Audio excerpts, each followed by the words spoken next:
Halo teman-teman, kembali lagi bersama saya Arif di channel Encoder Indonesia, tempat berbagi codingan. Nah, di video kali ini teman-teman, kita akan lanjut materi kita mengenai PHP, yakni mengenai Object Oriented Programming ya. Nah, di video pertama ini saya akan menjelaskan dulu mengenai apa sih itu Object Oriented Programming setelah kita belajar di PHP dasar itu mengenai Procedural Programming ya teman-teman. Nah, lalu untuk di seri PHP MVC kemarin, itu merupakan contoh aplikasi yang menggunakan Object Oriented Programming atau OOP ini ya teman-teman. Nah, seharusnya memang seri ini dibuat sebelum seri MVC, tapi saya baru sempat membuatkan di seri ini setelah PHP MVC kemarin. Nah, jadi kita langsung saja mengenai apa itu Object Oriented Programming ya. Nah, jadi Object Oriented Programming itu sebenarnya dia merupakan suatu teknik untuk untuk menuliskan sebuah kode yang memiliki beberapa keuntungan. Nah, keuntungannya yakni antara lain dia nanti akan dibagi menjadi objek-objek ya. Jadi objek-objek inilah nanti yang akan menyusun suatu program gitu. Nah, karena dia disusun dari objek-objek, otomatis dia nanti akan memudahkan untuk para developernya melakukan proses debugging. Nah, seperti itu. Nah, selanjutnya dengan menggunakan OOP ini,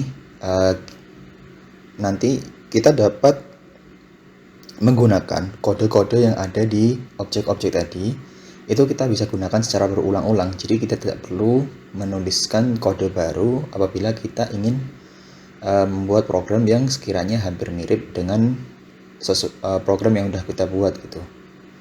Nah, selanjutnya karena dia dibagi menjadi objek-objek, maka dia akan memudahkan kolaborasi antar developernya. Nah, selanjutnya mengenai bahasa-bahasa apa yang bisa menggunakan OOP atau Object Oriented Programming ini, antara lain yang pertama adalah PHP. Namun PHP ini kita harus menggunakan PHP versi 5 ya teman-teman. Nah, selanjutnya ada C++, lalu ada Java, ada Python, dan masih banyak lagi. Nah, teman-teman bisa cari sendiri untuk bahasa apa saja yang bisa menggunakan Object Oriented Programming ini.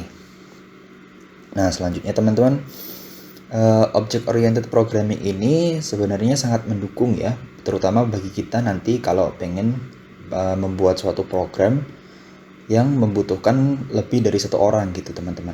Nah, karena apa? Karena OOP atau Object Oriented Programming ini dia nanti tidak akan disimpan dalam satu file yang sama.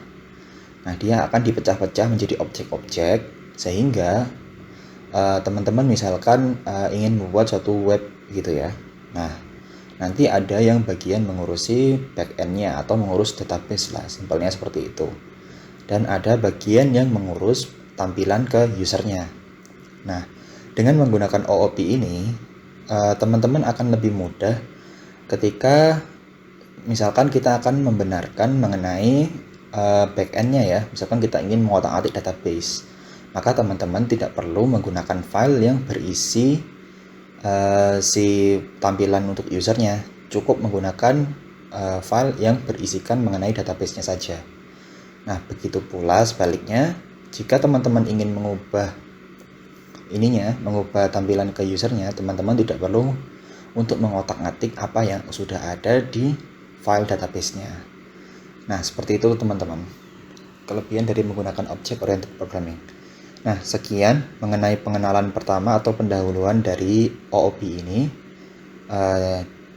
Ditonton ke video-video selanjutnya. Terima kasih.